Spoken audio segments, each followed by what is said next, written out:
మంచిది ప్రియులారా, మనం చదువుకున్నటువంటి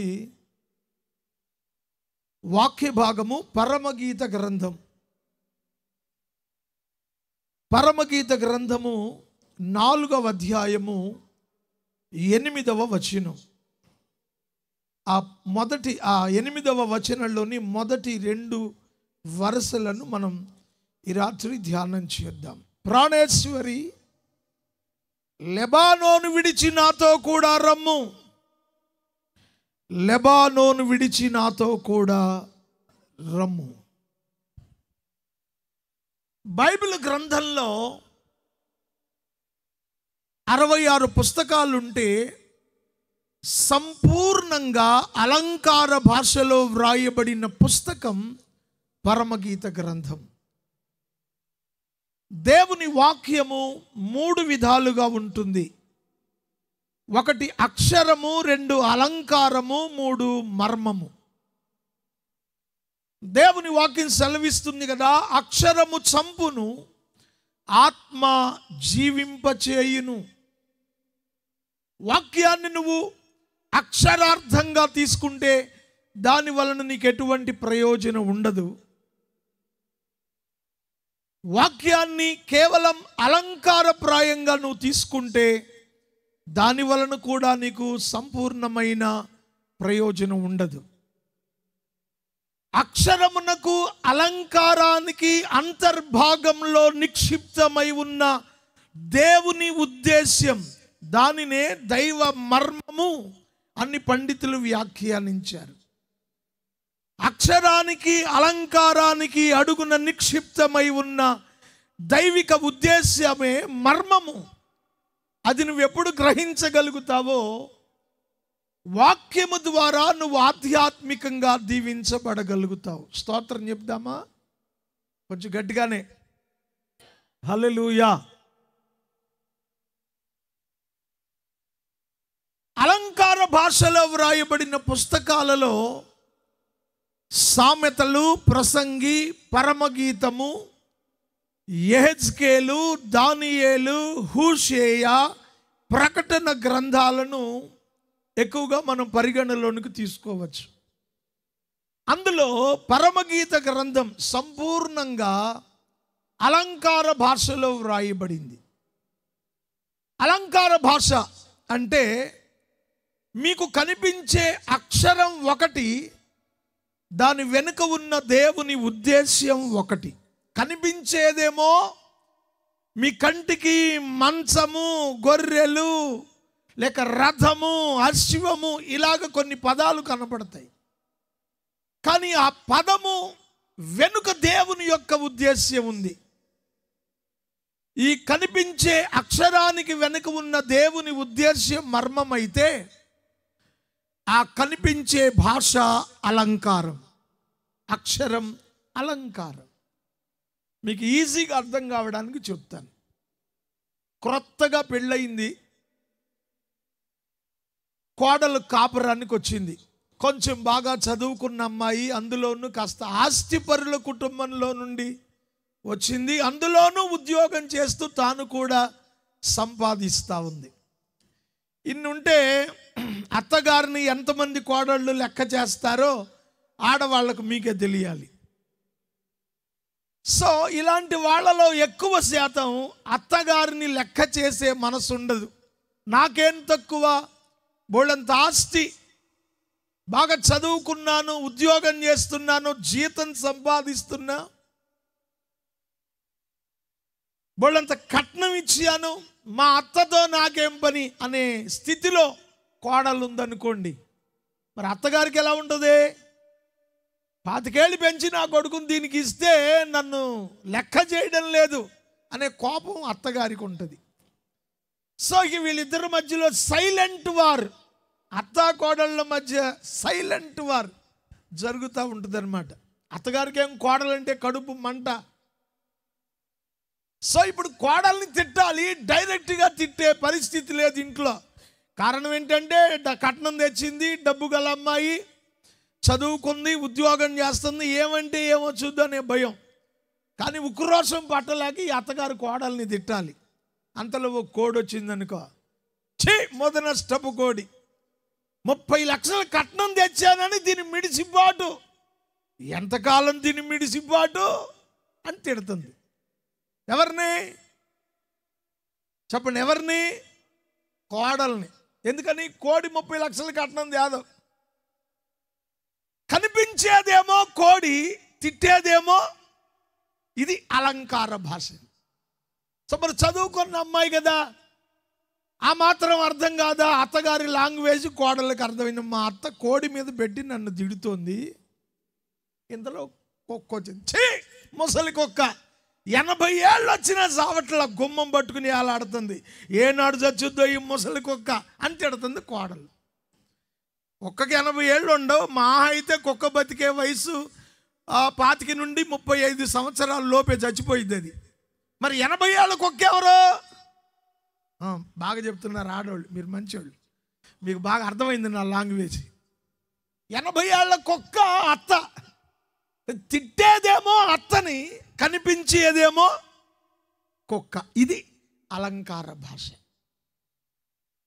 ఈ అలంకార భాషలో వ్రాయబడిన పుస్తకాలలో ప్రాముఖ్యమైనది పరమగీత గ్రంథం. ఈ పరమగీత గ్రంథ రచయిత భక్తుడైన సొలొమోను, దావీదు కుమారుడైన సొలొమోను. సొలొమోను రచించిన పుస్తకాలలో ఈ పరమగీతం చాలా ప్రాముఖ్యతను కలిగి ఉంది. యూదులు దీనిని చాలా పవిత్రంగా భావించి దీన్ని పఠిస్తారట. కనుక ఇందులో ఉన్నటువంటి సంగతులన్నీ కూడా కేవలము ఆధ్యాత్మికమైన స్థితిని మనకు కలిగించడానికి, ఆధ్యాత్మికమైన స్థితిలో మనము నడవడానికి దేవుడు మనకు అనుగ్రహించిన ఒక శ్రేష్టమైన పుస్తకమే పరమగీత గ్రంథం. దీన్ని ఎప్పుడూ శరీరానుసారమైన ఉద్దేశంతో కాక ఆత్మ సంబంధమైన దైవికమైన చింతనతో దీన్ని చదివితే నువ్వు ఆధ్యాత్మికంగా ఎంతగానో బలపడడానికి నీకు అవకాశం ఉంటుంది. ఇందులో ప్రాముఖ్యమైన పాత్రలు షూలమ్మితి, అతని యొక్క ప్రాణప్రియుడైన తన ప్రియుడు, మంద కాపరులు, చెలికత్తెలు, ఇవన్నీ ఇందులో మనకు ప్రస్ఫుటంగా కనిపిస్తాయి. దీని యొక్క అంతరార్థం ఏమిటి అంటే, ఇది పరలోకానికి భూలోకానికి సంబంధించి వ్రాయబడిన పుస్తకం. పరమగీతము అనే పేరెందుకు పెట్టబడింది అంటే, ఇది పరలోకానికి భూలోకానికి సంబంధించి వ్రాయబడిన పుస్తకం. ఏమిటి పరలోకానికి భూలోకానికి సంబంధం అంటే, పరలోకంలో ప్రభు అయిన యేసుక్రీస్తు వారు ఉన్నారు. భూలోకములో ఆయనకు ప్రాణప్రదమైన, ప్రియాతి ప్రియమైన, ఆయన ప్రాణేశ్వరి, ఆయన వధువు, ఆయన పెండ్లి కుమార్తె సంఘము అనేది ఇక్కడ ఉంది. ఈ సంఘానికి యేసుక్రీస్తుకు ఉద్దేశించి వ్రాయబడిన పుస్తకమే పరమగీతము. ఏమిటండి ప్రభువుకి సంఘానికి ఉన్నటువంటి అవినాభావ సంబంధం అంటే, ఇదొక ఆధ్యాత్మికమైన భార్యాభర్తల బంధం. ఇదొక ఆధ్యాత్మికమైన భార్యాభర్తల బాంధవ్యాన్ని తెలియచేసేటువంటి ఒక ప్రేమ గీతం పరమగీతం. భార్యాభర్తల బంధం ఏంటి అనుకుంటారేమో. అపోస్తలుడైన పౌలు కొరింథీయులకు పత్రిక రాస్తూ అంటాడు, దేవాసక్తి కలిగి నేను మీ ఎడల ఆసక్తి కలిగి ఉన్నాను. ఎందుకనగా పవిత్రురాలైన కన్యకనుగా ఒక్కడే పురుషునికి అనగా క్రీస్తుకు మిమ్మును నేను ప్రధానం చేశాను అన్నాడు. ప్రధానం అనేది పెళ్లి కొడుకు పెళ్లి కూతురు మధ్యలో జరిగే ఒక వైవాహిక తతంగం. ప్రధానం జరిగితే ఆ అమ్మాయికి సగం పెళ్ళి అయిపోయినట్లే. ఇక మిగిలింది భోజనాలు, పెండ్లి విందే మిగిలింది. సో యేసు ప్రభు పెండ్లి కుమారుడైతే సంఘము అనబడిన పెండ్లి కుమార్తెతో ఆయనకు ప్రధానం జరిగిందట. ప్రధానం. పౌలు ఆ మాట చెప్తూ పత్రికలో రాస్తాడు, సంఘమా నీకు ప్రధానం అయిపోయింది. దానినే దైవజనులు రాజుబాబు గారు వచనంగా రాశాడు. కలువరి యాగమే లోక కళ్యాణము, సిలువ రుధిరమే పాప పరిహారము. కలువరి యాగమే లోక కళ్యాణం. ఈ ప్రపంచంలో లోక కళ్యాణార్థమై ఏవేవో జరుగుతున్నట్లు మనం చూస్తున్నాము. అవన్నీ బూటకపు కళ్యాణాలే. ఒకే ఒక లోక కళ్యాణం జరిగింది. అదేంటంటే సిలువ యాగం. వరుడైన క్రీస్తు వధువైన సంఘము కొరకై ప్రధానము నిమిత్తమై తన రక్తమంతటిని కార్చిన ప్రక్రియ ఆధ్యాత్మిక లోక కళ్యాణ కార్యక్రమం. స్తోత్రం చెప్పండి. సో నీకు యేసయ్యతో ప్రధానం అయిపోయింది. నువ్వు నీ సొత్తు కాదు, ఆయన సొత్తు. ఆ వైవాహిక బాంధవ్యాన్ని తెలియజేసే పుస్తకమే పరమగీత గ్రంథం. ఇక్కడ ప్రభు పురుషునికి ప్రాణేశ్వరి లేక శూలమ్మితి సంఘానికి సాదృశ్యంగా ఉంది. వీళ్ళిద్దరి మధ్య ఉన్న అవినాభావ సంబంధాన్ని అక్షర రూపంలో తెలియచేస్తూ ఆత్మీయమైన సంగతులను దేవుడు మనకు బయలుపరచ ఉద్దేశిస్తున్నాడు. మాట్లాడుతూ ఉన్నాడు ప్రభువు సంఘముతో. ఏమని మాట్లాడుతున్నాడు? ప్రాణేశ్వరి, లెబానోనును విడిచి నాతో కూడా రమ్ము. లెబానోనును విడిచి నాతో కూడా రమ్ము. షూలమ్మితి తన మందలను కాస్తూ ఈ లెబానోను పర్వత ప్రాంతంలో తిరుగాడుతూ ఉందట. తన ప్రాణప్రియుడు, తనను ప్రేమించిన రాజు ఆమెను తనతో కూడా తీసుకొని వెళ్ళాలని ఆశపడతా ఉన్నాడు. ఈరోజు మొదటి రాత్రి కనుక సవిస్తారంగా మాట్లాడడానికి మనకు అంత అవకాశం లేకపోయినా ఉన్న సమయంలో ప్రాముఖ్యమైన సంగతిని మీ దృష్టికి తీసుకొస్తాను. ఈ లెబానోను ప్రాంతంలో తన మందను మేపుతూ ఉంది.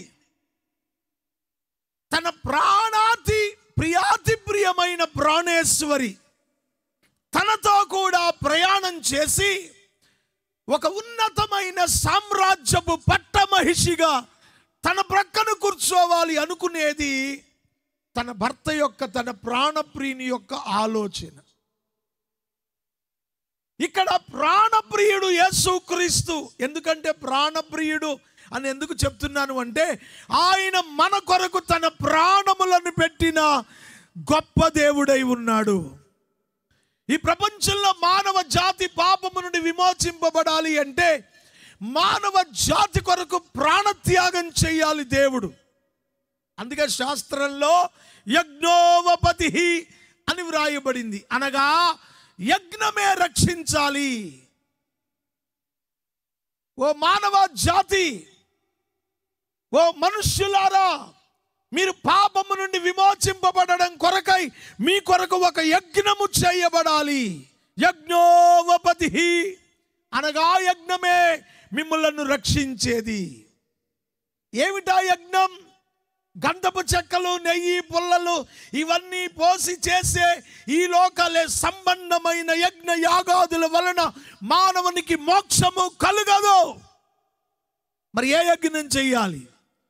ప్రజాపతి దేవ్యేభ్యే ఆత్మానాం యజ్ఞం కృత్వా ప్రాయశ్చిత్తః. దేవుడే యజ్ఞం అయిపోవాలి. ఆ దేవుడే పాప పంకిలమైన మానవ జాతిని విమోచించడానికి ఒక యజ్ఞమై, యాగమై, హోమమై తనను తాను అర్పించబడితే మానవునికి మోక్ష రాజ్య ప్రాప్తి కలుగుతుంది. ఈ రాత్రి నంది వెలుగు వాస్తవ్యులారా, నిత్యరాజ్య మోక్షరాజ్య స్వర్గలోక ప్రాప్తిని వాసిస్తే నీ కొరకు చేయబడిన యజ్ఞం సిలువలో లోకరక్షకుడైన యేసయ్య ద్వారా మాత్రమే జరిగించబడింది. ప్రాణం పెట్టాడు కనుక ఆయనను ప్రాణప్రియుడు అని పిలుస్తాం. సాధారణంగా ప్రేమించే వాళ్ళను ఇప్పుడు ఉత్తరాలు లేవులేండి, ఉత్తరాలు రాసే రోజుల్లో ఎలా మొదలు పెట్టేవాళ్ళు అంటే ప్రియాతి ప్రియమైన భర్త భార్య ఉదహరించి ఉత్తరాలు రాసేవాళ్ళు ఆ రోజుల్లో. ఇప్పుడు ఉత్తరాలు పని లేదు, అంతా ఫోన్లు వచ్చేసాయి, ఇబ్బంది లేదు. వాస్తవంగా ప్రాణప్రియుడు అని ఈ లోకంలో నువ్వు ప్రేమించే ఎవరికి నువ్వు ఆపాదించాలనుకున్నప్పటికీ కానీ అది వాళ్ళు అందుకు అర్హులు కారు. ఎందుకంటే నిన్ను ఎంత ప్రేమించినా ఎవడు నీ కొరకు ప్రాణం అయితే పెట్టలేడు. కానీ నీ కొరకు నా కొరకు ప్రాణము పెట్టిన ఆ ప్రాణప్రియుడు ప్రభు అయిన యేసుక్రీస్తు. ఆయన కొరకు చప్పట్లు కొడదాం ఒకసారి. ఆయనే ప్రాణత్యాగం చేయకపోతే మానవ జాతికి విమోచన అనేది లేదు ప్రియులరా. అందుకని ఆయన ప్రాణప్రియుడు, తన ప్రియురాలు అనగా సంఘము, ప్రాణప్రియుడు యేసుక్రీస్తు, ప్రాణేశ్వరి సంఘము. ఇక్కడ సంఘము అనే దానికి సరి అయిన నిర్వచనం ఏంటంటే యేసుక్రీస్తు రక్తములో కడగబడిన సమూహమే సంఘము. సంఘము అంటే ఎవరు పడితే వాళ్ళు సంఘం కాదు. పేతురు తన పత్రికలో అంటాడు, ఆశ్చర్యమైన తన వెలుగులోనికి, అయితే చీకటిలో నుండి ఆశ్చర్యకరమైన తన వెలుగులోనికి పిలిచిన వాని యొక్క గుణాతిశయములను ప్రచురము చేయు నిమిత్తము మీరు ఏర్పరచబడ్డారు. సంఘము అంటే మనం ఏమనుకుంటాము, తెల్ల బట్టలు వేసుకున్న వాళ్ళు అనుకునేది కొందరు, బైబిల్ చంకన పెట్టుకున్న వాళ్ళు అనుకునేది కొందరు, బొట్టు తాడు మెట్లు తీసేస్తే అనుకునేది కొందరు, నీళ్లల్లో మునిగేస్తే అనుకునేది కొందరు. సరే, ఎవరు ఎలా అనుకుంటే అనుకోనివ్వండి. బైబిల్ ప్రకారం, దేవుని వాక్య ప్రకారం నువ్వు సంఘము అని పిలువబడాలి అంటే యేసయ్య రక్తములో కడగబడాలి. పాపములో నుండి, చీకటిలో నుండి క్రీస్తు వెలుగులోనికి వచ్చి నువ్వు నడవాలి. ఇది సంఘం. ఇది సంఘం. ఈ సంఘము యేసయ్యకు ప్రియాతి ప్రియమైన ప్రాణప్రదమైనదిగా ఉన్నది కనుక ఆయన పిలుస్తున్నాడు, ప్రాణేశ్వరి, లెబానోనును విడిచి నాతో కూడా రావాలి అని పిలుస్తున్నాడు. ఇదొక ఆహ్వానం. ఈ రాత్రి దేవుని ప్రజలారా, దేవుడు మీకు ఒక ఆహ్వానాన్ని పంపిస్తా ఉన్నాడు. లెబానోనుని విడిచి నువ్వు నాతో వస్తే నా పట్టమహిషిగా, నా రాజ్య సింహాసనం మీద నాతో పాటు నువ్వు కూర్చోవడానికి నీకు ఒక అవకాశం కలుగుతుంది. మోక్ష రాజ్యాన్ని చేరాలి అంటే, నిత్యత్వాన్ని స్వతంత్రించుకోవాలి అంటే మనుషులు చేయవలసిన ఒక పనిని ఇక్కడ తెలియచేస్తూ ఉంది దేవుని వాక్యం. అదేంటంటే లెబానోనును విడిచి నాతో కూడా నువ్వు ప్రయాణం చేయాలి. లెబానోను అనే పదాన్ని ఎందుకు ఉపయోగించాడో భౌతికమైన సంగతులు కొన్ని నేను మీకు పరిచయం చేస్తాను. ఈ లెబానోను అనేటువంటిది కనానుకు ఉత్తర దిశగా ఇంచుమించుగా సముద్ర మట్టానికి 10,000 అడుగుల ఎత్తున ఉన్నటువంటి ప్రాంతం. ఇది ఒక అత్యంత సుందరమైన ప్రదేశం. శ్రేష్టమైన లోయలు, ఆహ్లాదకరమైన వాతావరణం, అడవి మృగాలతో నింపబడిన అడవి, క్రూర మృగాలతో నింపబడిన అటవీ ప్రాంతం, సుందరమైన ఉద్యానాలు, వనాలు, శ్రేష్టమైన పుష్పాలు కలిగిన తోటలు, నీటి వనరులు కలిగిన ప్రాంతం, ఇంకా చెప్పాలంటే శ్రేష్టమైన దేవదారు చెట్లు కలిగిన ప్రదేశం. ఈ ప్రాంతానికి అతి సమీపంలోనే హెర్మోను పర్వతం. ఆ పర్వతం మీద నుండి జాలువారుతున్న మంచు నీళ్లు. ఆ ప్రాంతానికి వెళితే అక్కడి నుంచి ఎవరు కూడా బయటకు రాలేనంత ఆహ్లాదకరమైన ప్రదేశమే లెబానోను. ప్రకృతి సౌందర్యంతో ప్రజలను ఆకర్షించే ఒక గొప్ప ప్రదేశమే లెబానోను. ఈ లెబానోను పర్వత ప్రాంతాన్ని గురించి చెప్పాలి అంటే ఈరోజు అంత అనుకూలమైన సమయం కాదు. ఎందుకంటే మన సబ్జెక్ట్ మీకు తెలియాలి కనుక క్లుప్తంగా చెప్తా ఉన్నాను. ప్రపంచంలో ఉన్న అత్యధికమైన సౌందర్యవంతమైన ప్రాంతాలలో లెబానోను ప్రాంతము ఒక ప్రాముఖ్యతను కలిగి ఉన్న ప్రాంతం. ఈ ప్రాంతానికి కనుక నువ్వు వెళితే ఇక అక్కడి నుంచి నువ్వు మళ్ళీ రావాలి అనుకోవటండి. కొన్ని ప్రాంతాలకు మనం వెళ్ళినప్పుడు, సపోజ్ మీరు అరకులోయ వెళ్ళారనుకోండి, లేక హిమాలయ ప్రాంతాలకు వెళ్ళారనుకోండి, లేక కొడైకెనాల్ వెళ్ళారనుకోండి, లేక ఊటీ వెళ్ళారనుకోండి, ఆ ప్రాంతానికి వెళ్ళినప్పుడు అక్కడ ఉన్నటువంటి వాతావరణం, అక్కడ ఉన్నటువంటి పరిస్థితులు, ఆ పరిసర ప్రాంతాల్లో ఉన్నటువంటి ఆ సౌందర్యవంతమైనటువంటి ఆ నందనవనాలు కానివ్వండి,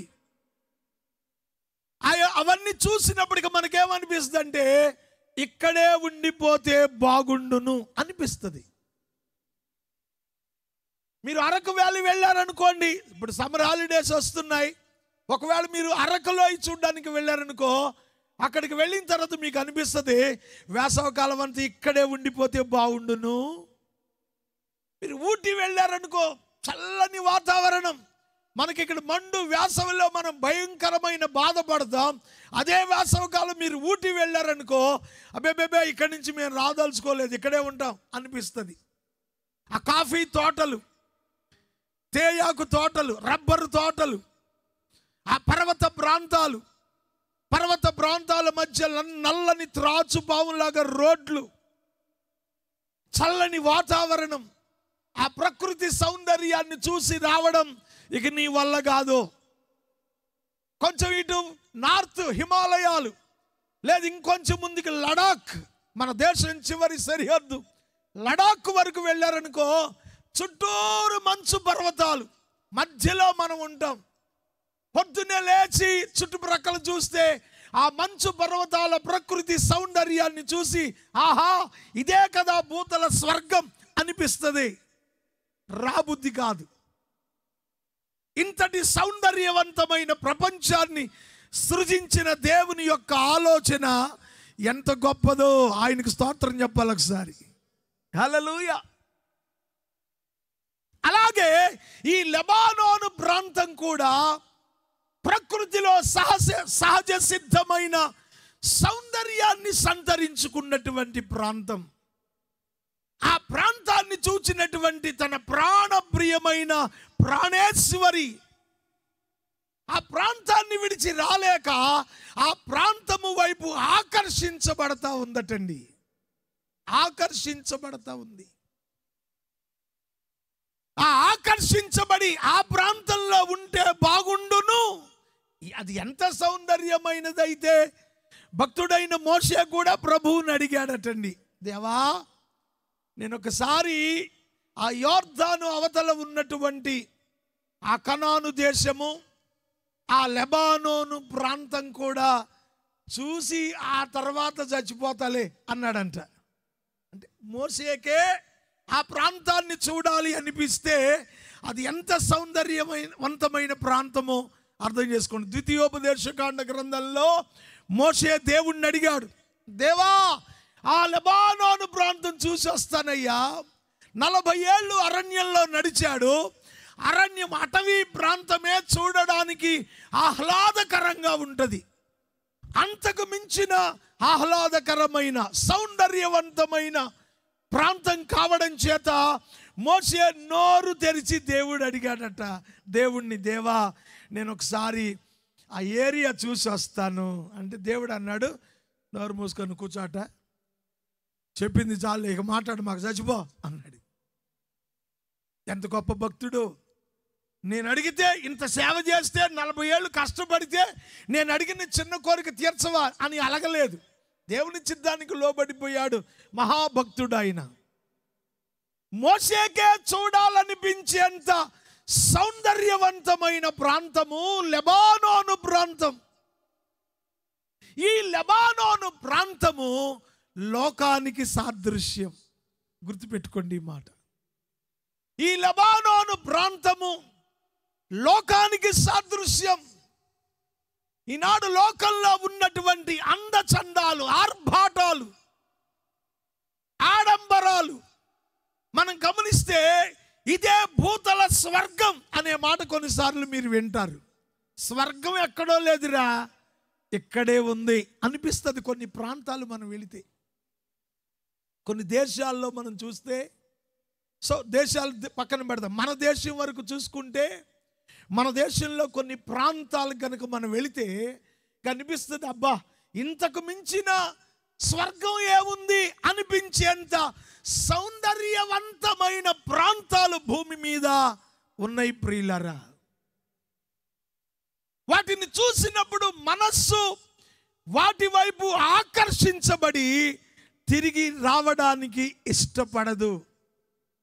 అలాగే ఈ లోకములో ఉన్న పాపము, లోకములో ఉన్న శాపము, సాతాను కార్యాలు అనేవి కూడా మానవుణ్ణి ఆకర్షించి లెబానోనుని విడిచి రాలేనంతగా ఆ షూలమితి ఆగిపోయినట్లుగా ఈనాడు సంఘము లోకములో ఉన్న ఆడంబరాల వైపు ఆకర్షితులై, లోకములో ఉన్న వనరులను చూచి ఆకర్షితులై, లోకములో ఉన్న పాపాన్ని చూచి ఆకర్షితులై, ఆ పాపాన్ని విడిచి రాలేనంతగా దేవుణ్ణైనా వదులుకుంటూ పాపంలోనే బ్రతకాలి అనే ఆశ కలిగిన వాళ్ళందరూ ఉన్నారు కాదా? ఈనాడు దేవుని దగ్గరకు మానవుడు రాలేకపోవడానికి గల కారణం, లేక దేవుని సంఘము దేవుని యొక్క అత్యున్నతమైన కార్యాలు చూడలేకపోవడానికి గల కారణం ఏంటో తెలుసా? లోకములో ఉన్న పాపము వీళ్లను ఆకర్షిస్తోంది. ఆ పాపపు ఆకర్షణను విడిచి వీళ్ళు యేసుతో నడవలేక వెనకబడిపోతున్న వాళ్ళని మనం చూస్తున్నాము. ఎంత విచిత్రం! దేవుని వాక్యం చెప్తుంది కదా, ఈ లోకము దాని ఆశలు. యోహాను రాసిన మొదటి పత్రికలో ఆ మాట నేను మీకు పరిచయం చేస్తాను ఒకసారి. యోహాను సువార్త, ఆ యోహాను రాసిన మొదటి పత్రిక 2వ అధ్యాయం 17వ వచనం మీరు చూస్తే అక్కడ దేవుని మాట ఇలాగ వ్రాయబడి ఉంది, లోకమును దాని ఆశయు గతించిపోవును. ప్రియమైన దేవుని బిడ్డలారా, ఈ లోకములో ఉన్న పాపము నిన్ను ఆకర్షిస్తే, ఈ లోకములో ఉన్న ఆశలు నిన్ను ఆకర్షిస్తే, లోకములో ఉన్న సంపద నిన్ను ఆకర్షిస్తే, లోకములో ఉన్న వనరులు నిన్ను ఆకర్షిస్తే, వాటిని బట్టి నువ్వు యేసుక్రీస్తుతో కడదాకా నడవలేకపోతే నీ జీవితం ఇక్కడే పతనమై నరకానికి వెళ్ళిపోతావు. ఎందుకో తెలుసా? ఈ లోకము దాని ఆశలు గతించిపోతాయి.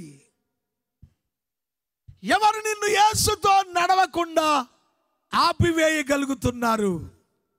షులమ్మితి, నా ప్రాణేశ్వరి, ఆ లెబానోనును విడిచి నాతో కూడా నువ్వు రావాలి.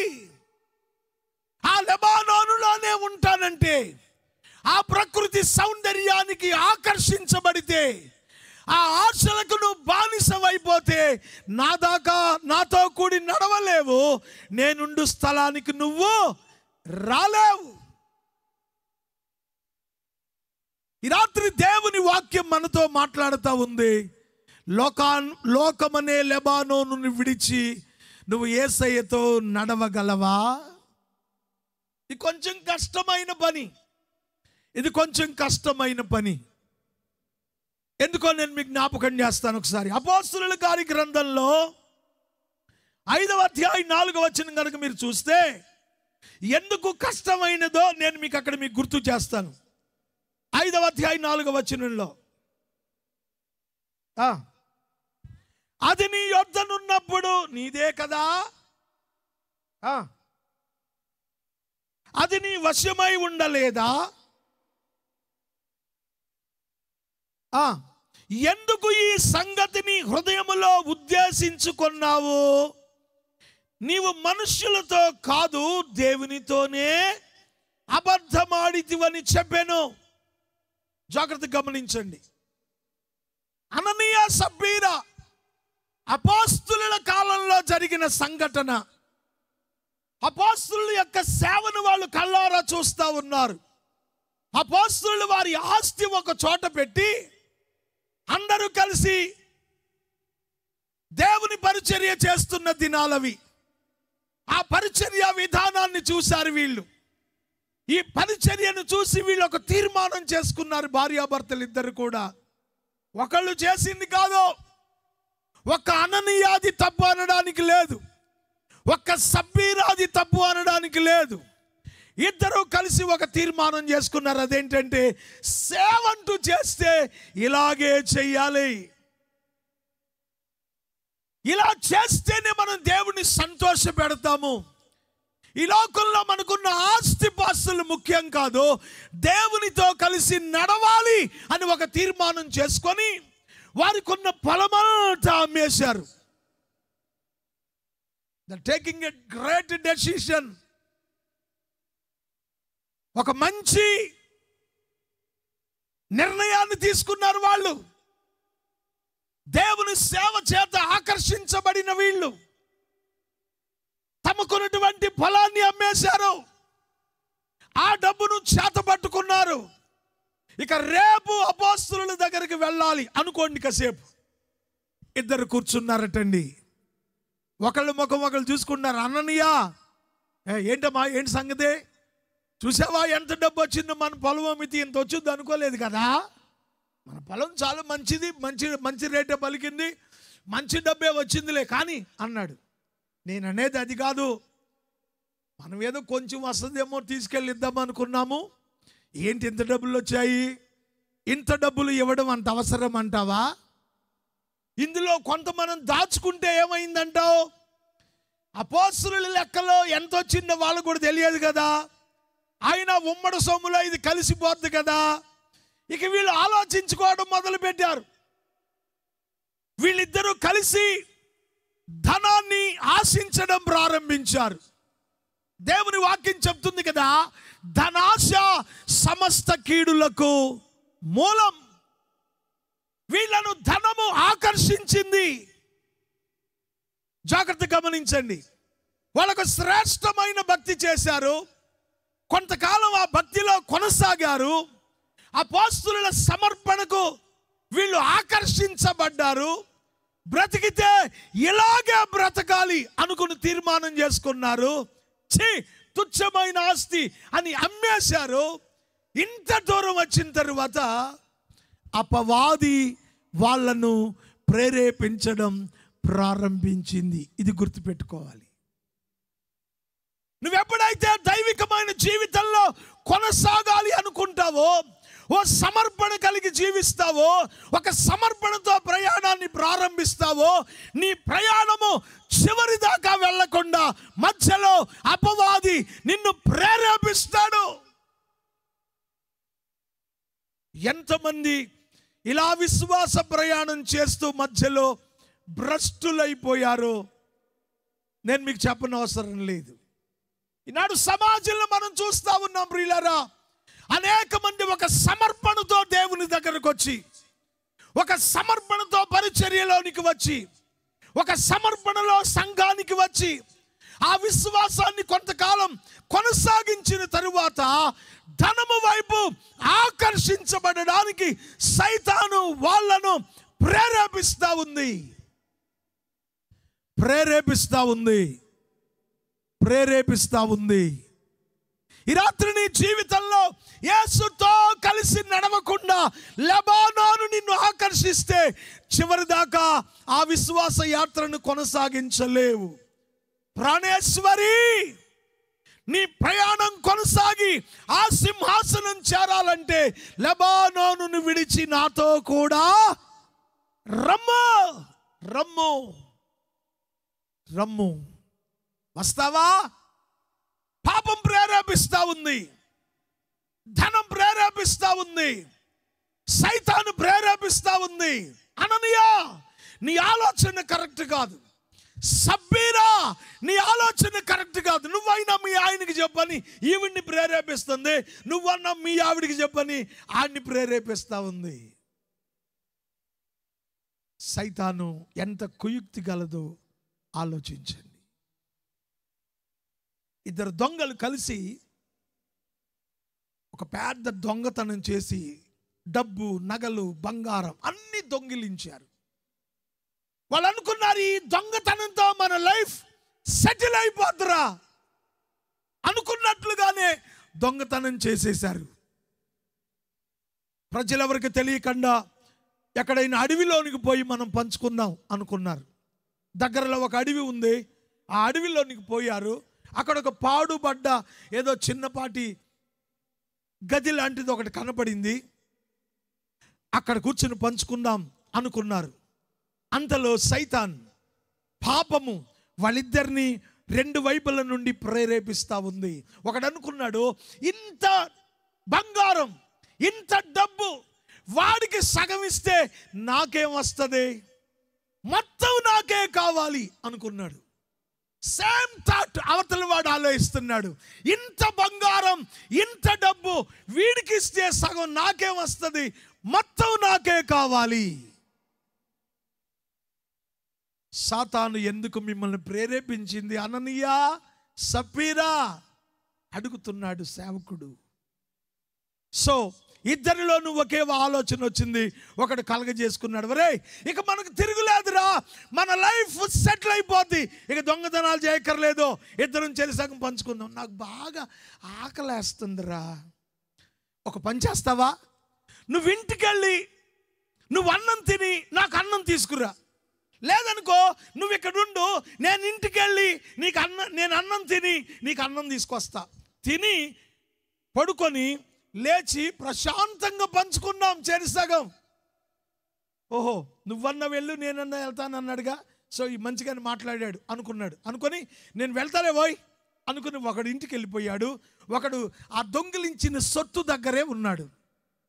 వెళ్ళేవాడు ఆలోచిస్తున్నాడట, వెర్రి బాగులోడు నన్ను ఇంటికి పంపించాడు, నేను ఇంటికి వెళ్తాను, కడుపు నిండా తింటాను, ఒక క్యాన్లో పెరుగన్నం కలుపుతాను, అందులో విషం కలుపుతా, నేను వెళ్ళి వాడికి క్యాన్ ఇస్తా, క్యాన్లో అన్నం తింటాడు, విషం అన్నం కదా చచ్చిపోతాడు, మొత్తం నేనే తెచ్చుకోవచ్చు అనుకుంటున్నాడు వెళ్ళేవాడు. ఈ దొంగ సొత్తు దగ్గర ఒకడు ఉన్నాడు కదా, వీడు అనుకున్నాడు వెర్రి బాగులోడు ఇంటికి పోయాడు, అన్నం కోసం పంపించాను అనుకుంటున్నాడు. కత్తి నూరి రెడీ చేస్తా, వాడు తినొస్తాడు, నాకు అన్నం క్యాన్ తెస్తాడు, ఒరేయ్ నీకు అన్నం తెచ్చానంటాడు. సరే నువ్వు అన్నం ఇక్కడ పెట్టి నువ్వు ఇక్కడ కూర్చో, నేను పక్కనే చెరువుని వెళ్ళి చేతులు కాళ్ళు కడుక్కొచ్చి తింటా అంట. వాడు కూర్చుంటాడు, ఆ కూర్చోడానికి వంగినప్పుడు నా చేతిలో ఉన్న కత్తితో బలంగా వాడి వీపు మీద పొడుస్తా, చచ్చిపోతాడు, నేను ఎత్తుకుపోతా అనుకున్నాడు వీడు. వాడు వెళ్ళిన వాడు శుభ్రంగా అన్నం తిన్నాడు, క్యాన్లో విషం అన్నం కలుపుకున్నాడు, తీసుకొచ్చాడు. వీడి లోపు మంచి కత్తి ఒకటి నూరుకొని రెడీగా దాచుకుని కూర్చున్నాడు. వాడు వచ్చాడు, ఒరేయ్ బ్రదర్ మన లైఫ్ చేంజింగ్ టైం, మన టైం వచ్చేసిందిగా, కబగబా నువ్వు తినేసాయి, మనం పంచుకున్నావురా, ఇదిగో అన్నం క్యాను అని క్యాన్ అక్కడ పెట్టుకుంటానికి వంగున్నాడు. ఈలోపు వీడు లేచి వీడి దగ్గర ఉన్న కత్తితో వాడిని పొడి చేశాడు. అన్నం తెచ్చినోడు చచ్చిపోయాడు. ఇక వీడు అనుకున్నాడు కదా, ఇదంతా నాదే, ఈ ఆస్తి అంతా నాదే, డబ్బంతా నాదే, బంగారం నాదే, నగలు నాయే అనుకుని ఆనందంతో గబగబా క్యాన్లో అన్నం తినేశాడు. అందులో విషం ఉంది, వాడు కూడా, ఇద్దరు చచ్చిపోయారు. దొంగిలించిన సొత్తంతా అక్కడే ఉంది, ఎవడూ తీసుకోలేదు. ప్రియులారా, సైతాను ఎంత కుయుక్తి గలదో ఆలోచించండి. అననీయ సప్పీరా ఇద్దరిని ప్రేరేపించింది. సైతాను అననీయాను ప్రేరేపించినట్లు సప్పీరాకు తెలియదు, సప్పీరాను ప్రేమించినట్లు అననీయాకి తెలియదు. సైతాను నిన్నెలా ప్రేరేపిస్తుందో నీకు తెలియదు. అందుకే పౌలు అంటాడు, అపవాది యొక్క తంత్రములను ఎరుగని వారము కాదు అన్నాడు. నిజమైన క్రైస్తవుడు దుష్టుని యొక్క ఆలోచన గ్రహించాలి. ఇద్దరు ఒకే తీర్మానం చేసుకున్నారు. ఆ యొక్క అమ్మిన దానిలో నుంచి కొంత దాచుకున్నారు, మిగిలింది తీసుకెళ్ళి అపోస్తలుల పాదాల దగ్గర పెట్టారు. చివరికి ఆ పాపమును ఆశించిన వాళ్ళ బ్రతుకులు అర్ధంతరంగా అక్కడే చనిపోయాయి. ఒకే రోజున ఇద్దరు చనిపోయారు. మిగిల్చుకున్న సొమ్ము ఇంట్లోనే ఉంది, ఇద్దరు సమాధిలోనికి వెళ్ళిపోయారు. ఎంత విచారకరం. ప్రాణేశ్వరి లెబానోను ఆకర్షించేది ఎందుకు? అది సౌందర్యవంతమైన పూతోటలు కలిగిన దేశం. సుగంధ ద్రవ్యాలు, పరిమళ ద్రవ్యాలు వెదజల్లే పూల తోటలున్నాయి. ఆకర్షిస్తుంది, జాగ్రత్త. హెర్మోను మంచు కొండ మీద నుండి జాలువారుతున్న మంచు నీళ్లు నీ పాదాలకు తగిలితే నీ ఒళ్ళు పులకరించేంత సంతోషం కలుగుతుంది, ఆకర్షిస్తుంది, జాగ్రత్త. సింహాలు, అడవి మృగాలు, పులులు ఉండే దట్టమైన కారడవి, అరణ్యం ఎవరు చూడాలనుకోరు? అడవి. ఒకసారి కనుక మీరు అడవికి వెళితే అసలు అడవిలోనే గుడి చేసుకుని ఉంటే బాగుండు అనిపిస్తుందండి. అంత సౌందర్యవంతమైన ఆహ్లాదకరమైన వాతావరణం అడవి అంటే. మనం ఏది ఇక్కడ ఉండి అడవుల్లో జంతువులను భయపడతాం? లేదు. ఒకసారి మీరు అడవికి వెళ్ళి చూస్తే ఆ అడవుల్లో ఉండే ఆ సంతోషం, ఆనందం, వాతావరణం ఎంత ఆహ్లాదకరంగా ఉంటుందో చూసిన వాళ్ళకు మాత్రమే, అనుభవించిన వాళ్ళకు మాత్రమే తెలుస్తుంది. లెబానోను నిన్ను ఆకర్షించడానికి ఎన్నో రకాల వనరులు అక్కడ ఉన్నాయి. నువ్వు ఆకర్షించబడితే నాతో కడదాకా సింహాసనం దగ్గరకు రాలేవు. ఈనాడు కొంతమంది దైవజనులు లేక క్రైస్తవులను పదవులు ఆకర్షిస్తూ ఉన్నాయి. ఆ పదవీ కాంక్షతో రాజకీయ అధికార కాంక్షతో వీళ్ళు దేవునితో నడిచే ప్రయాణాన్ని కూడా పక్కన పెట్టి రాజకీయాల్లోకి వెళుతున్నారు. దాన్ని కప్పిపుచ్చుకోవడానికి వీళ్ళు చెప్పే మాటలు ఏంటంటే, దేవుడు ఏం చెప్పాడు అనుకున్నావు? నేను నిన్ను రాజకీయ మకుటంగా చేస్తానన్నాడు. చేస్తాడు. తర్వాత తెలిసింది నీకు. ఎన్ని రాజకీయ మగుటాలైనయో, బికారులే రోడ్లమ్మడి తిరుగుతున్నారో చూడండి. కొంతమంది క్రైస్తవుల జీవిత చరిత్ర ఎలా ఉందో. అలాంటి వాళ్ళను చూసి కూడా సిగ్గు లేకుండా ఆ రాజకీయం వైపు క్రైస్తవుడు ఆకర్షించబడడం అనేది ఎంత జగుప్సాకరం. దానికి నువ్వు కప్పిపుచ్చుకోవడానికి లేనిపోయిన పనికి మాలిన మాటలు చెప్తావా? ఒక ఆయన నాకు కబురు పెట్టాడు, ఏమనుకోకండి, సందర్భం వచ్చింది కనుక చెప్తున్నాను. రూపాయి ఖర్చు పెట్టకుండా మీకు ఎమ్మెల్యే టికెట్ ఇస్తా అన్నాడు. రూపాయి ఖర్చు పెట్టకుండా ఎమ్మెల్యే టికెట్ ఇస్తా సార్, రండి అన్నాడు. ఆల్రెడీ నేను కమ్యూనిస్ట్ పార్టీలో చంద్రరాజరావు గ్రూప్లో కామిరెడ్డి తాళ్ళూరు శ్రీనివాసరావు అని రాజకీయపు పోకడలు వెలగబెట్టి ఏసై దగ్గరికి వచ్చా. తిరిగి మళ్ళీ ఆ రొచ్చులోకి నేను ఎలా వెళతాను? సారీ సార్, నేను రాజకీయాల్లోనికి వచ్చే మనిషిని కాదు, నేను సేవకుణ్ణి. యేసయ్య సేవ చేయాలి. స్తోత్రం చెప్పండి. హల్లెలూయా. ప్రియమైన దేవుని బిడ్డలారా, దేవుని వాక్యం చెప్తుంది కదా, అదొక సౌందర్యవంతమైన ఆకర్షించే వనరులు కలిగిన ప్రాంతమే ఆ లెబానోను లోకానికి, పాపానికి సాదృశ్యం. ఓ క్రైస్తవుడా, నీ విశ్వాస ప్రయాణాన్ని అడ్డగించడానికి అపవాది నిన్ను ప్రేరేపిస్తాడు. ఆ ఆశకు లోబడితే, ఆ ఆశకు బానిసవై అక్కడే ఆగిపోతే నీ జీవితం సింహాసనం దగ్గరకు, కిరీటం దాకా వెళ్ళలేదు. జాగ్రత్త. యెహోషువ గ్రంథంలో మీకు అందరికీ పరిచయమైన వ్యక్తి జీవితంలో నుంచి ఒక మాట మీకు పరిచయం కావాలి కనుక చెప్తాను. యెహోషువ గ్రంథం మీరు చూడండి, 7వ అధ్యాయం 21వ వచనంలో.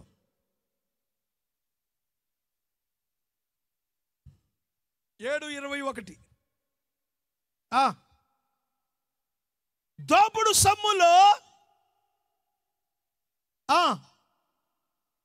ఒక మంచి షీనారు పై వస్త్రము,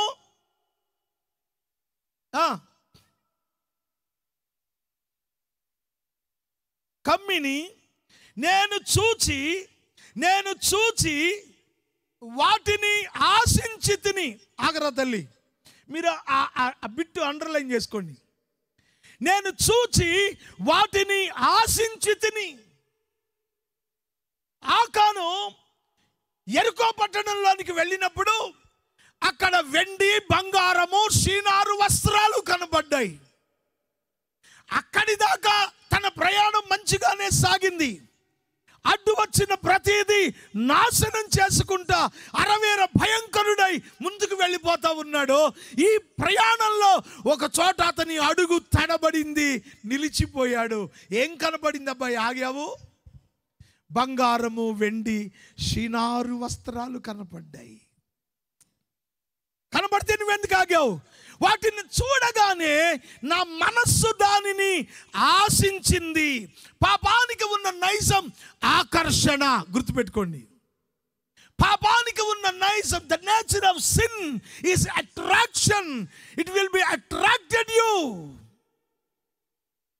అది నిన్ను ఆకర్షించేది. ఎవరో మన ఒక వచనం ఉంది కదా, ఆకర్షించే లోకం ఆశల నాశన కోపం. లోకము, దాని ఆశలు నిన్ను ఆకర్షిస్తాయి. షులమ్మితి, నా ప్రాణేశ్వరి, లెబానోను విడిచిపెట్టి నాతో కూడా ప్రయాణం చెయ్యి. క్రైస్తవ విశ్వాస యాత్రలో లోకము అనే లెబానోను నిన్ను ఆటంకపరిస్తే, లోకము, పాపము, సౌందర్యము అనే ఆ లెబానోను నిన్ను ఆశింపచేస్తే ఆశకు లోబడకూడదు. జాగ్రత్త, లోబడకు. ఏం జరిగింది? ఆకాను వాటిని చూడగానే నా మనస్సు ఆకర్షించింది. ఇక్కడేమో ఆకర్షించింది అని ఉంది, అక్కడేమో సైతాను మిమ్మల్ని ఎందుకు ప్రేరేపించింది. సో ఇండైరెక్ట్గా ఇక్కడ కూడా ఏం జరిగిందంటే సాతాను ఆకానును ప్రేరేపిస్తా ఉంది. టేక్ ఇట్ అవే, తీసుకుబా. అదేంటి, మా నాయకుడు తీసుకురావద్దన్నాడే, అది శాపగ్రస్తమైందన్నాడే, ఆ శపితమైన దాన్ని విడిచిపెట్టమన్నాడే. ఈ శాపగ్రస్తమైంది నేను తెచ్చుకుంటే, ఈ శాపగ్రస్తమైనది నేను తెచ్చుకుంటే ఈ శాపం నాకు, నా కుటుంబానికి ఎక్కడ పడుతుందో అని ఆగాలి కదా. ఆగలేకపోయాడు. ఎందుకో? ఆశిస్తా ఉంది ప్రాణం. ఆయన అలాగే చెప్తాడులే, పాస్టర్ గారు చెప్పడానికి ఏమొచ్చిలే, పాస్టర్ గారు అలాగే చెప్తాడు, వాళ్ళు చెప్పిందల్లా మనం చెయ్యాలంటే జరిగేది కాదులే, నా మాట విని ఇంతవరకు తీసుకుపో. ఎంత విచిత్రం! ఒక శ్రేష్టమైన వ్యక్తిగా ఉన్న ఆకాను, ఒక ఆశీర్వాదకరమైన వంశములో నుండి వచ్చినటువంటి యూదా గోత్రీకుడు, ప్రతినిత్యము దేవుని ఆరాధించే భక్తుల వంశంలో నుండి వచ్చిన వాడు భ్రష్టుడై పాపము చేత ఆకర్షించబడ్డాడు. ఇది నా ప్రాణేశ్వరి, లెబానోను విడిచి నువ్వు నాతో వచ్చేయి, ఎక్కడ ఉండమాక, డోంట్ స్టే దేర్, నువ్వు అక్కడ నిలబడద్దు. అందుకే 1వ కీర్తనలో దుష్టుల ఆలోచన చొప్పున నడువక, పాపుల మార్గంలో నిలువక, అపహాసకులు కూర్చుండు చోటును కూర్చోమాక. ఏమైందండి? నిలబడితే అట్టై చదువుతారు పాస్టర్ గారు. ఓ రోజు నేను రేవు దాటి, గుంటూరు జిల్లా వైపు రేవు దాటి యువతలకు రావాలి, పడవ ఎక్కాను నేను. రేవు పడవ ఒడ్డుకొచ్చింది. ఒడ్డు మీద పోలీసులు ఒక ఖైదీకి సంకెళ్ళు వేసి నిలబడి ఉన్నారు. నేను పడవ దిగి చూస్తే ఆ ఖైదీ, ఆ రౌడీ, ఆ మర్డరిస్ట్, ఒక హంతకుడు నాకు బాగా తెలిసినోడు, మా ఊరోడే. మరి తెలిసినోడిని పలకరించకుండా పోతే ఏం బాగుంటుందిలే అనిపించింది. అంటే ఆ ప్రేరణ అనేది ఎలా ఉంటుంది అనేది తెలియడానికి చెప్తున్నా. తెలిసినోడు, ఒక ఊరోడు. సరే ఆగాను. ఏంటిరా ఈ సంఖ్యలు ఏంటి, పోలీసులు ఏంటి, మర్డర్ జరిగింది లేరా, అవి పట్టుకున్నారు. మరి ఇక్కడికి ఎందుకు వచ్చావురా? ఇక్కడ ఇంతకుముందు మర్డర్ జరిగింది, ఆ చచ్చినోడు తాలూకా వాళ్ళ వాడిని గుర్తించడానికి నన్ను జైల్లోంచి తీసుకొచ్చారు అన్నాడు. సరే నేను సేవకుడిని కాబట్టి మరి నేను నమ్ముకున్న దేవుడు గొప్పోడురా, నువ్వు కూడా నమ్ముకోరా అని 2 మాటలు చెప్పా. నా పని కోసం నేను ఆగా. అయిపోయింది. పోలీసులు ఆ ఖైదీని తీసుకొని మళ్ళీ పడవెక్కారు, మా ఎదురు మండి వైపు వచ్చారు. నేను నా దారిని మీటింగ్కి వెళ్ళిపోయా. అది జరిగిన వారానికి పోలీసులు నా దగ్గరికి వచ్చారు. ఎస్ఐ గారు మిమ్మల్ని రమ్మన్నారు సార్. ఎస్ఐ గారా? ఎస్ఐ గారికి పాస్టర్ గారితో ఏం పనే? ఏం సార్ మిమ్మల్ని రమ్మన్నారు? మరి రమ్మంటే పోవాలి, అధికారులు కదా. వెళ్ళాను నేను. వెళ్ళేటప్పటికి ఎస్ఐ గారు లేడు, కానిస్టేబుల్ ఉన్నాడు. కూర్చోండి సార్ అన్నాడు. కూర్చున్నా. కాసేపటికి ఎస్ఐ గారు వచ్చాడు. మీది ఏ ఊరు? మాదండి కృష్ణా జిల్లా చలపల్లి మండలం పురుటికి అడ్డండి, నడకుదురు. మా ఊరు పక్కనే నడకుదురండి. ఆ ఊరు నుంచి ఇక్కడికి ఎందుకు వచ్చావు? నేను దేవుని సేవ చేస్తానండి, పాస్టర్ గారిని ఇక్కడికి వచ్చాను. పాస్టర్ గారివా? అయితే పలానా వాడికి నీకేంటి సంబంధం అన్నాడు ఆయన మొదలుపెట్టి. పలానావాడు ఎవడు సార్? ఆ రోజు నువ్వు ఒక ఖైదీని సంఖ్యలతో తీసుకొచ్చాము, వాడితో గట్టు మీద మాట్లాడావు కదా, వాడిది మాది ఒక ఊరైంది, వాడితో నేను మాట్లాడడం అనేది ఎంత పొరపాటు అయిందో ఇప్పుడు మీరు అర్థం చేసుకోండి. వాడు మా ఊరోడేనండి. మీ ఊరోడేనా? కూర్చో ఇక్కడ అన్నాడు. మళ్ళీ ఏంటి సార్ అంటే మళ్ళీ కాసేపు మళ్ళీ ఇంటరాగేట్ చేశాడు. ఆయన 5-6 కోణాల్లో నన్ను ఇంటరాగేట్ చేసి పాస్టర్ గారు మీరు వెళ్ళిపోండి, ఎప్పుడన్నా పని ఉంటే పిలుస్తాలే అన్నాడు. వెళ్ళి వచ్చేసిన తర్వాత నాకు బలుపు వెలిగింది. అది ఆలోచన కలిగింది. ఏంటది? నేను ఆ రోజు వాడి దగ్గర ఆగడం వలన నా ప్రయాణానికి బ్రేక్ పడింది. ఆ రోజు నేను వెళ్ళాల్సిన మీటింగ్కి వెళ్ళడానికి కుదరలా. మరి ఎస్ఐ గారు పిలిచాడు, పోయి ఆ రోజు మీటింగ్ పోయింది. నా విశ్వాస యాత్రకు బ్రేక్ పడ్డానికి గల కారణం ఏంటంటే ఆగ చోటని కూడా నేను ఆగా. వాడు నాకు తెలిసిన వాడైతే కావచ్చు, కానీ వాడితో మాట్లాడడం అనేది సరైంది కాదు. అక్కడ ప్రియమైన దేవుని బిడ్డలారా, మీరు గమనించినట్లయితే ఆ లెబానోను అనేది నిన్ను ఆకర్షిస్తుంది.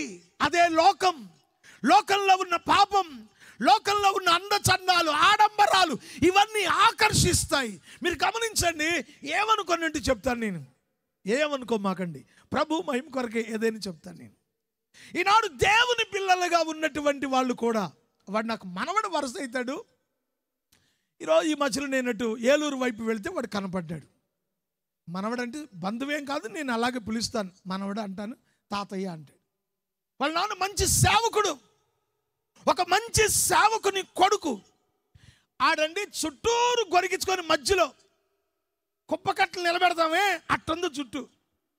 ఏమైందిరా నీకు? తాతయ్య ఇది ఇప్పుడు ఫ్యాషన్.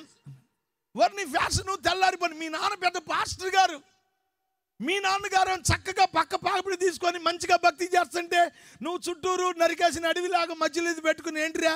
ఒక సేవకుడు కొడుకు ఉండాల్సిన లక్షణమేనా ఇది? వాడుకు దైవజనుడు కొడుకు, కానీ ఆ హెయిర్ కటింగ్, వాడి వస్త్రధారణ ఎంత భయంకరంగా ఉందంటే అది వాడిని ఆకర్షిస్తుంది. ఎవడో హీరో, వాడు డబ్బు కోసమో దేనికోసమో చేయనుండి, అది వేరే విషయం. వాడు నిన్ను ఆకర్షించగలుగుతున్నాడు అంటే ఇక నీ భక్తి ఎలా ఉంటుంది? నువ్వేం భక్తి చేస్తావు? నువ్వేం దేవునికి మహిమ తీసుకురాగలుగుతావు? నీ వలన దేవుని నామం ఎలా ఘనపరచబడుతుంది? పాపానికి ఉన్న నైజం నిన్ను ఆకర్షిస్తుంది. జాగ్రత్త, జాగ్రత్త. దాన్ని విడిచిపెట్టవలసిన ఆకాను దానిని తెచ్చుకున్నాడు. ఎంతగా ఆకర్షిస్తే తెచ్చుకుంటాడో ఆలోచించండి. దాని పర్యవసానం ఏంటో తెలుసా? వాళ్ళందరినీ ఒక లోయలోనికి చేర్చి రాళ్లతో కొట్టి అగ్నితో కాల్చి రాళ్ళు కుప్పగా వేశారు. అదే ఆకోరు లోయ. అంతటి శాపాన్ని అనుభవించడానికి గల కారణం ఏంటో తెలుసా? పాపము అతన్ని ఆకర్షించడం వలన తన భక్తి ప్రయాణం మధ్యలో వెనక్కి తిరిగింది. ఈనాడు చాలా మంది యవనస్తులైన ఆడపిల్లలు, యవనస్తులైన మగపిల్లలు ఒక మంచి భక్తి విధానంలో సాగుతూ ఉండగా ఈ ప్రేమలు అనే ఆకర్షణ వీళ్ళ భక్తి జీవితాన్ని వెనక్కి లాగి పతనావస్థకు నడిపిస్తున్నాయి. కాదంటారా? ఎంతమంది తల్లిదండ్రులు తమ పిల్లల విషయమై గుండెలు పగలగొట్టుకుని ఏడుస్తున్నారు. చాలా మంచిగా ఉండేవాడండి, బాగా ప్రార్థన చేసేవాడండి, బాగా వాక్యం చదివేవాడండి, అయ్యగారితో పరిచర్యకి పోయేవాడండి, మా అమ్మాయి అమ్మగారికి సేవ చేసేదండి. ఏం పోయే కాలం వచ్చిందనండి, ఇట్లా చేశారంట. ఏంటి ఇవన్నీ? పాపానికి ఆకర్షించే శక్తి ఉంది. దాన్ని నువ్వు ఎదిరించలేకపోతే, దాన్ని త్రిప్పి కొట్టలేకపోతే, దాన్ని విడిచి నువ్వు ముందుకు రాలేకపోతే నీ విశ్వాస యాత్రలో నువ్వు దేవుని కార్యాలు చూడలేవు. అందుకు ఒక ఆయన పాట రాశారు. ఏదెనులో ఆదాములా యెరికోలోని ఆకానులా దేవుని మాటలు ఎవరు మీరిన ఫలితము ఒకటే మానవా. దేవుని మాటలు ఎవరు మీరిన ఫలితము ఒకటే మానవా. తెలుసుకో ఈ నిజం నీతిగా మసలుకో. ఆదానమైన ఆకానైనా ఈ రాత్రి దేవుని సంఘమా, నువ్వు ఎవరైనా సరే లెబానోనును విడిచి యేసుతో రాలేకపోతే, లెబానోను యొక్క ఆకర్షణకు నువ్వు బలైపోతే నీ భక్తి భ్రష్టత్వం అయిపోతుంది. విడిచి రాగలిగిన భక్తి మనం చేయగలగాలి. మరొక వ్యక్తిని చూపించి రాత్రికి నా మాటలు ముగిస్తాను. ఆదికాండ గ్రంథం 19వ అధ్యాయంలో, ఆదికాండ గ్రంథం 19వ అధ్యాయం 26వ వచనం కనుక మనం చూస్తే అక్కడ ఒక వ్యక్తి మనం చూస్తాము. లోతు భార్య వెనుకకు తిరిగి చూచి ఉప్పు స్తంభమాయను. చాలరా తల్లి. దేవుడైన యెహోవా అబ్రహాముతో మాట్లాడుతూ చెప్పాడు, అబ్రహామా, నేను చేయబోవు కార్యాన్ని నీకు దాచలేనే, నువ్వు నా స్నేహితుడవు. చిత్తం చెప్పండి ప్రభువా, నేను సొదొమ గొమొర్రాను అగ్ని గంధకాల చేత కాల్చి వేయబోతున్నాను. వెంటనే అబ్రహాము గుండెల్లో గుబులు పుట్టింది. దేవా, ఏదో నీ ముందు మాట్లాడే తెగించే సామర్థ్యత లేకపోయినా నువ్వు నాకు ఇచ్చిన చనువ, అది నీ ప్రేమ, నా ఎడల నీకున్న కటాక్షమా, ఏదైనా కావచ్చు, ఒక్క మాట మాట్లాడతాను. చెప్పు అబ్రహామా, ఒకటి కాకపోతే రెండు చెప్పు. నువ్వు నా స్నేహితుడివి. ఆ ఊర్లో నీతిమంతులు ఉన్నారనుకో, నీతిమంతులను కూడా అనీతిమంతులతో చంపేస్తావా? అలా ఎందుకు చేస్తాను అబ్రహామా? నీకేమైనా నీతిమంతులు ఉన్నట్టేమైనా ఓ 50 మంది, ఓ 40 మంది, ఓ 30 మంది బేరాలు ఆడుతున్నారు. ఇవన్నీ ఎందుకు లే అబ్రహామా? అసలు నీకేమన్నా తెలిసిన వాళ్ళు అక్కడ ఉండి తీసుకొచ్చుకోపో అన్నాడు. తన స్వజనుల కొరకు దేవునితో బేరమాడిన శ్రేష్టమైన భక్తుడు అబ్రహాము. దేవునితో ఒప్పించి తన కుమారుడైన లోతు భార్య 2 కూతుళ్ళ విషయమై చెప్పాడు. దేవుడు దేవదూతలను పంపించాడు సొదొమ గొమొర్రాకి. దేవుని దూతలు వచ్చాయి. అబ్బాయి, ఈ పట్టణం అంతా పాపంతో నింపబడిపోయింది. పాపాన్ని ప్రేమించి పాపం వైపు ఆకర్షించబడి భస్మీపటలం కావడానికి, నాశనానికి జోగుతున్నదిరా ఈ ఊరు. కాబట్టి మీరు త్వరపడి బయటికి రండి, వెళ్ళిపోదాం అన్నారు వాళ్ళు. లోతు అన్నాడు, ఇలారా, నాకు వయసు వచ్చిన 2 కూతుళ్ళు ఉన్నారు, వాళ్ళకి పెళ్ళిళ్ళు అనుకున్నాను, దయచేసి చిన్న అవకాశం ఇస్తే మా అల్లుళ్ళు 2 తీసుకొచ్చుకుంటా అన్నపో. తీసుకొచ్చుకో అన్న. కబగబ లోతు అల్లుళ్ళ దగ్గరికి వెళ్ళి, అల్లుళ్ళారా, దేవుడు ఈ పట్టణాన్ని అగ్ని గంధకాల చేత కాల్చివేయబోతా ఉన్నాడు.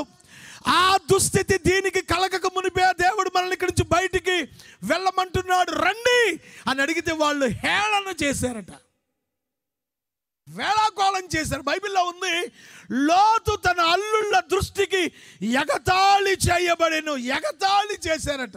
రేయ్, మా మామేమో బతుకుతాడంట, మేమేమో చచ్చిపోతామంట.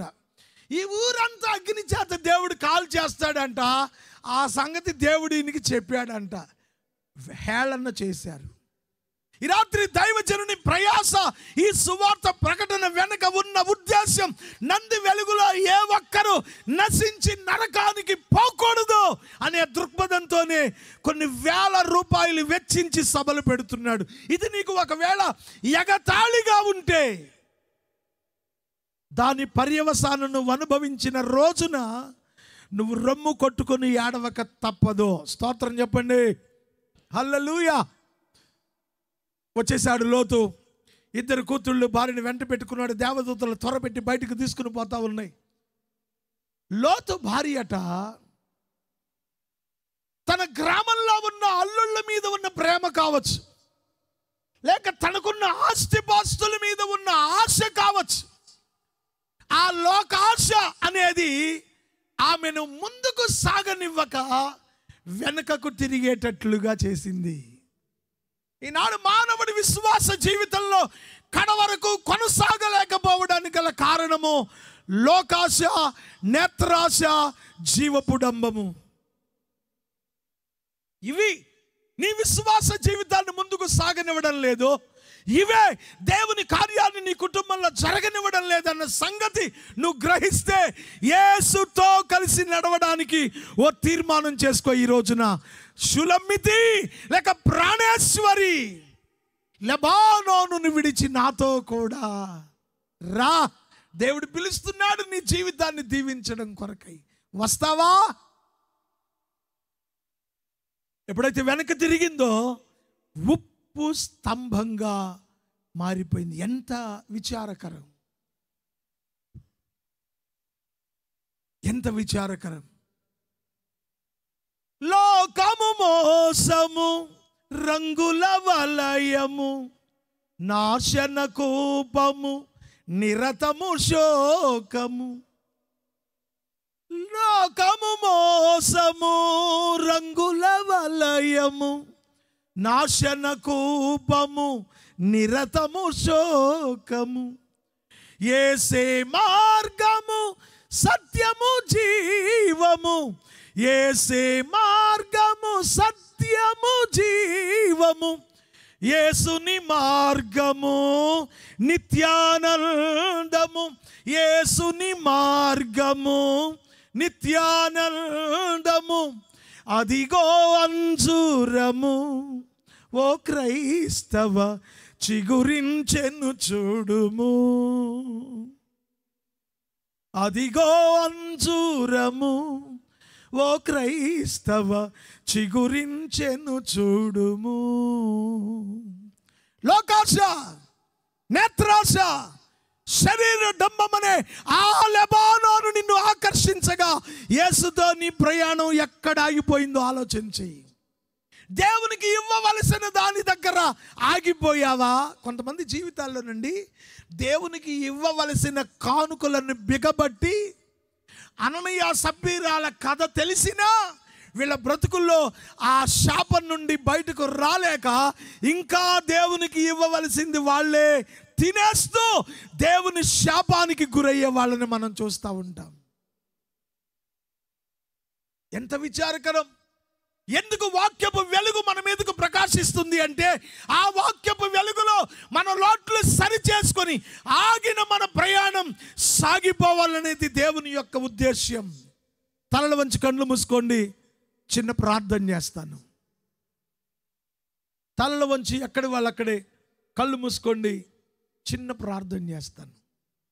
ఈ రాత్రి నీ జీవితంలో, నీ విశ్వాస ప్రయాణంలో ఆగిపోయావా, సాగిపోతున్నావా?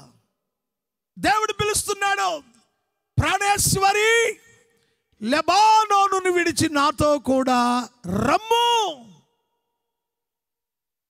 అననీయ సబ్బీరా ఆగిపోయారు, శాపాన్ని కొని తెచ్చుకున్నారు. ఆకాను ఆశపడ్డాడు, శాపాన్ని కొని తెచ్చుకున్నాడు. లోతు భార్య ఆశించింది, ఉప్పు స్తంభం అయిపోయింది. ఈ రాత్రి నువ్వు అలా ఉండడం దేవునికి ఏమాత్రం కూడా ఇష్టం లేదు. దేవునిలో సాగిపోయే వ్యక్తిగా, ఆయన ఆశీర్వాదాల అంచులకు చేరే వ్యక్తిగా, ఆయన సింహాసనం మీద కూర్చునే వ్యక్తిగా నువ్వు ఉండాలని దేవుడు ఆశపడుతున్నాడు. నోరు తెరిచి ప్రార్థన చేసుకో. సకల ఆశీర్వాదములకు కారణభూతుడా, సర్వాధికారి, సర్వశక్తిమంతుడా, ఘనుడా, గొప్ప దేవా, మీకు స్తోత్రం చెల్లిస్తున్నాం.